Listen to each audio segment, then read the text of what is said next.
విగ్రహం ఉంటాయి కదా విజువల్స్ కానీ కొండల మధ్య కానీ ఆ పవర్ సూపర్ పవర్స్ గురించి వచ్చే సీన్స్ కూడా అసలుకి ఆ పవర్స్కి వచ్చి ఎలా చేస్తారు ఏం కదా అంటే ఫస్ట్ హాఫ్ అయిపోయింది అనుకుంటే సెకండ్ హాఫ్కి మలిచి ఎమోషన్తో వాళ్ళ అక్క ఎమోషన్ కామెడీ పరంగా రవితేజ గారు చెప్తారు కామెడీ ఏమన్నా ఉంటాయి లవ్ స్టోరీ కూడా అసలుకి ఏమన్నా ఉంటుంది చిన్నప్పుడు ఫ్యామిలీ ఓరియంటెడ్ పదకొండు అయితే చూస్తారు రవితేజ వయసు చెప్పినాను అది నిజంగా అంటే చాలా బాగా అనిపించింది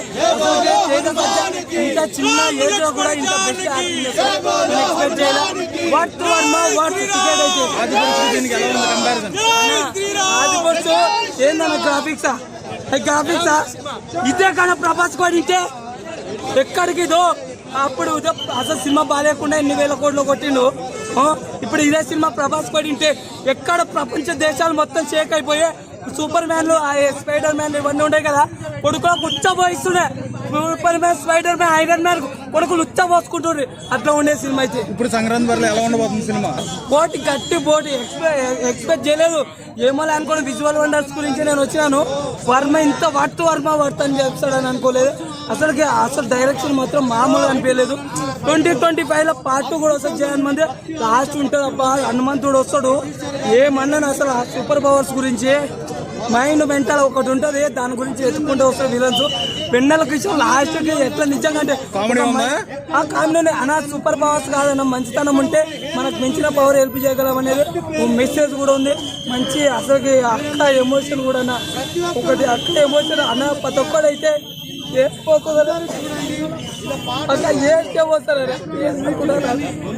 సినిమా అయితే వర్త్ వర్మ చిన్న కూడా చెప్తా ఎంత పెద్ద కెమెరా అయినా కూడా ఎంత యాక్టింగ్ చేసినా ముఖ్యం అన్నా ఎంత ఆ యాక్టింగ్ కి ఎంత ప్రాణం పెట్టి చేసినా ముఖ్యం ఇది నాకు అనిపించింది ఇంకొకటి తేజ గారు హ్యాట్స్ ఆఫ్ చాలా సినిమాలో చిన్న రోల్ చేసినా కూడా దీంట్లో మాత్రం వేరే లెవెల్ చెప్పుకోవడానికి కూడా మాట్లాడరావు ఆయన యాక్టింగ్ అంటే ప్రాణం పెట్టి చేసిండు అసలు క్లైమాక్స్ లో మాత్రం 10 నిమిషాలు మాత్రం గూస్ బంప్స్ అసలు ఏంది హనుమాన్ గా అసలు తేజ గారు ఒకేసారి వెళ్ళడం హనుమాన్ నిలవడం అసలు హనుమాన్ చాలీసా సాంగ్ అసలు వస్తా అంటే హనుమాన్ చాలీసా పాడతా అంటే అసలు గూస్ బంప్స్ అసలు సినిమా మాత్రం మామూలు లేదు ఒకటి థియేటర్లు ఉన్నోళ్ళు చెప్తున్నా అడుక్కొని మరి మీ సినిమా మా థియేటర్ అని చెప్తారు ఒకటే చెప్తున్నా థియేటర్ ఉన్న వాళ్ళు అందరూ గుర్తు చిన్న సినిమా చేసిండు చిన్న సినిమాని కాదు పెద్ద సినిమా ప్యాన్ ఇండియా సినిమా ఇది పెద్ద హిట్ కొట్టే సినిమా అని చెప్తున్నా ఒకటే సినిమా గురించి ఎక్కువ సూపర్ సినిమా రాకేష్ మాస్టర్ నాకు కొన్ని సీన్లు గుర్తొచ్చాయన్న రాకేష్ మాస్టర్ గారు పాపం చనిపోయిన కూడా ఆయన సన్నివేశాలు ఆయన ఫన్నీ నాకైతే మస్తు అనిపించింది ఇంకోటి వరలక్ష్మి శరత్ మన అక్క క్యారెక్టర్ వేసింది ఆమె చనిపోతుంది సినిమాలో అది ఏడిపోతుంది ఆ సీన్లో కొన్ని సీన్లు ఏడిపోతాయి సినిమా గురించి మొత్తం చెప్పు సినిమా చూడండి కొన్ని సీన్లు అయితే మాత్రం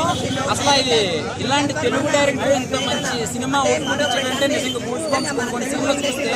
ఆ ఎలివేషన్ షాట్లకి అయితే మాత్రం ఒక తేజాన్ని ఎంత బ్రహ్మాండంగా చూపించచ్చు అని ప్రూవ్ చేసుకున్నాడు డైరెక్టర్ ఎందుకంటే అంతకుముందు వాళ్ళ కాంబినేషన్ జాన్ రెడ్డితో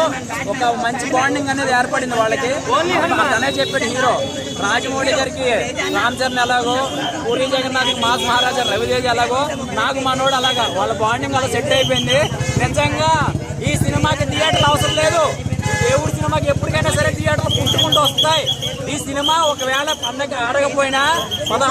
16వ తారీఖు మొదలవుతుంది దీని గురించి ఎందుకంటే దీనికి ఎన్ని దుష్టశక్తులు అడ్డుపడినా ఎలాంటి జరిగినా కూడా దేవుడి సినిమాని ఎవరు ఆపలేరు సో సూపర్ సినిమా